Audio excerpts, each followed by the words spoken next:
থেকে সবাইকে স্বাগত। বন্ধুরা, আজকেরটা একটা নিরামিষ পদ রান্না করব, কিন্তু যা ডেলিশিয়াস হবে আপনারা খেলে বুঝতেই পারবেন না। বাইরে তো প্রচুর বৃষ্টি হচ্ছে, মানে যেতেই পারছি না, সকাল থেকে নামলেই পারছি না। কিন্তু আজকে তো এতেই রান্না করবো, গ্যাসেই রান্না করবো, দারুণভাবে রান্না করবো। আমার সাথেই থাকবেন, স্টেপ বাই স্টেপ সারা ভিডিওটা দেখতেই থাকবেন। আপনারা আমার সাথে থাকলে আমার খুব আনন্দ হয় গল্প করতে করতে রেসিপি শেয়ার করতে। আসুন বন্ধুরা, নোটে শাকগুলো কী দিয়ে বানাবো, কীভাবে কাটবো, সব কিছু শেয়ার করবো। আজ বানাবো হচ্ছে বড়ি নোটে। বড়ি নোটে বানানোর জন্য কীভাবে বড়িগুলো, আলুগুলো, নোটেগুলো কেটে নিই সেটাই দেখতে থাকুন। বাবু আলুটা ছাড়ি না করে। দাদা এত কচি নোটে শাক নিয়ে এসছে যেন মনে হয় কিছুই ফেলা যাবে না, সব টিকর টিকর নিয়ে নেওয়া হবে।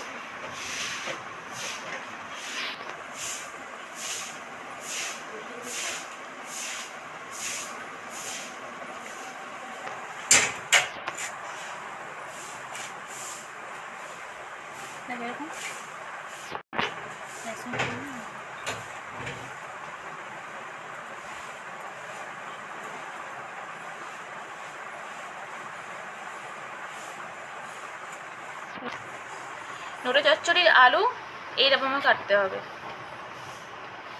একদম মানে মাঝারি সাইজ, ছোট না খুব, বড় না খুব, একদম মাঝারি সাইজে।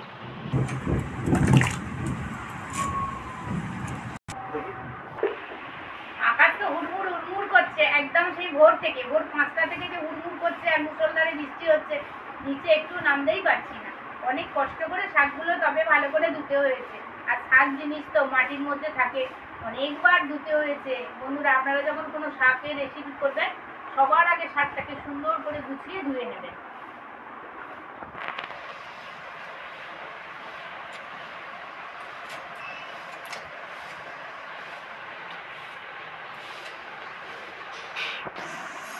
সবকিছু সবজি গুছিয়ে কেটে নেব, আমার সাথেই থাকবেন, কোথাও যাবেন না। দেখবেন কিভাবে কাটি, কত সুন্দরভাবে কাটি, সবকিছু আপনাদের সাথে শেয়ার করব।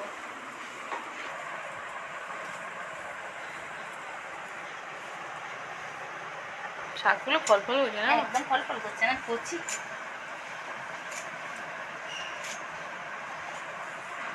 আর মুড়িটাও দেবো, বটিটাও দেওয়া হয়। একদম সবসময় কেটে যাবে। শাকগুলো খুব ছোট না আর খুব বড় না, এরম একদম টুকরো টুকরো মাঝারি করে কেটে নিয়েছি। আলুগুলোও ছোট ছোট করে কেটে নিয়েছি। এবার টমেটোগুলোও ছোট ছোট করে কেটে নিলাম। কম উপকরণ দিয়ে কিভাবে একটা মুখরোচক এই বর্ষাতে ডেলিশিয়াস রেসিপি উপহার দেব, সেটা দেখতে হলে আপনারা ভিডিওটি স্কিপ না করে পুরো পর্বটাই স্টেপ বাই স্টেপ দেখতে থাকবেন। আসুন আমার সাথে রান্নাঘরে চলে আসুন। নিয়ে চলে যাচ্ছি, আর আলুর জল তো ঝাড়তেই দেবো। এগুলো নিয়ে ততক্ষণ আমি রান্নাঘরে চলে যাচ্ছি। সব তো গুছিয়ে রেডি করে চলে এসেছি, এবার কিভাবে করব আপনারা দেখতে থাকুন। কড়াতে সবার আগে তেল দিয়ে দিচ্ছি। এই রেসিপিটা আমি পুরোটাই সরষের তেলে ভাজি। তেল তো গরম হয়ে গেছে, এবার মুসুরির ডালের বড়িটা এর মধ্যে দিয়ে দেব। ঘরে বানানো বড়ি, আমার ঘরে বানানো বড়ি বলেই বেশি টেস্টি।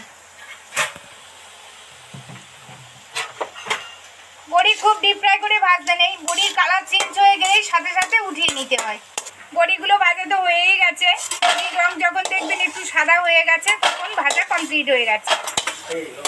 তেলের মধ্যে একটা শুকনো লঙ্কা, দুটো তেজপাতা টুকরো দিয়ে দিলাম,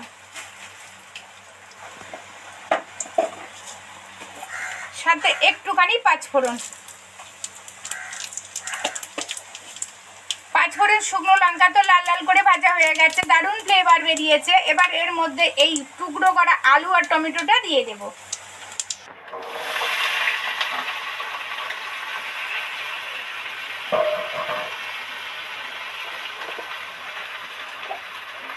সামান্য একটু নুন ছড়া দেব।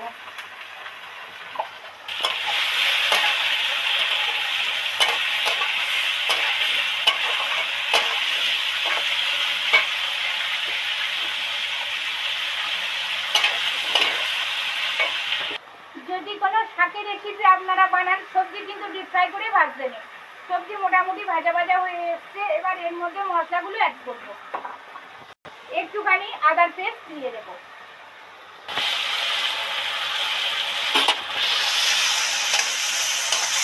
আদা তো দিয়ে একটু কাঁচা গন্ধ হয় আদা দিলে, সেই জন্য একটু আদা দিয়ে 2-4 মিনিট আগে ভেজে নিচ্ছি।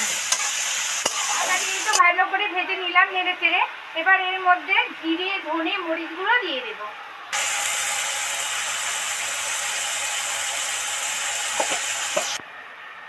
একটু হলুদ গুঁড়ো, একটু লঙ্কা গুঁড়ো, টেস্ট হওয়ার জন্য একটুখানি বাতাসা। এবার ধরে ধরে 2-4 মিনিট ভালো করে নাড়তে থাকবো যতক্ষণ না এই মশলা থেকে তেল ছেড়ে যায়।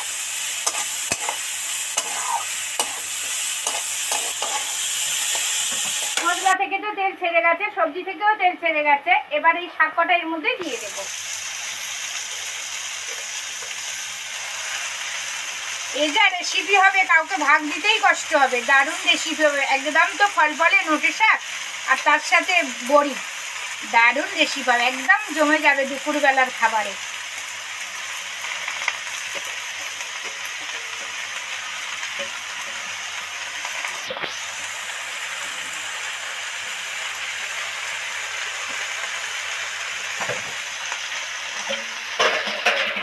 শাক দিয়ে তো বেশি ভাজাভুজি করতে নেই। এবার এর মধ্যে 1 বাটি জল দিয়ে দেব। ওলি, সেই ছোট্ট থালাটা দিয়ে যাও তো। দেখতে মনে হচ্ছে এতটা শাক, কিন্তু একদম যখন রান্না কমপ্লিট হয়ে যাবে, এইটুকু হয়ে যাবে, তখন মেম্বারদের আর ভাগ করে দিতেই আমার অসুবিধা হবে। এবার এর মধ্যে বড়িটা দিয়ে দিচ্ছি, দিয়ে ঠিক 5-7 মিনিটের মতো ঢাকা দিয়ে দেব।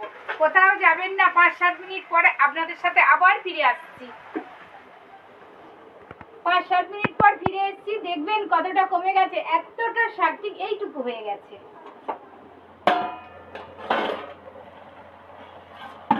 সত্যি কমে তো গেছে, আরো কমে যাবে, কিন্তু এত সুন্দর ফ্লেভার বেরিয়েছে। মানে আমার ক্যামেরাম্যান আর আমার ছোট বৌমা ওলি বলছে, মা কি দারুণ ফ্লেভার বেরিয়েছে। যে কোনো নিরামিষ পদ আপনারা যদি ঠিকভাবে ঠিক জিনিস দিয়ে রান্না করেন, সে স্বাদ বলা খুব মানে কষ্টের।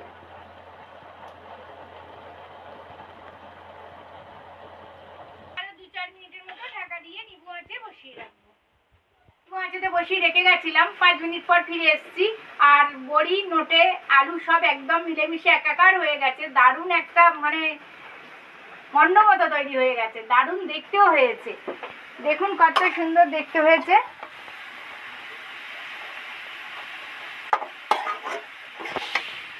আপনারা ঠিক এইভাবে বানাবেন, দেখবেন কত টেস্টি হবে। বড়ি, নোটের ঘন্ট তো আপনাদের সাথে শেয়ার করলাম। এই বর্ষার দুপুরবেলা আপনারা বানিয়ে খাবেন, দারুণ টেস্টি হবে। দেখা হচ্ছে পরের ভিডিওতে কোনো এক নতুন রেসিপি নিয়ে আপনাদের সাথে চলে আসবো। ভালো থাকবেন, সুস্থ থাকবেন, সাবধানে থাকবেন, আর আমার চ্যানেলকে সাবস্ক্রাইব করে আমার পাশে থাকবেন। নমস্কার, ধন্যবাদ।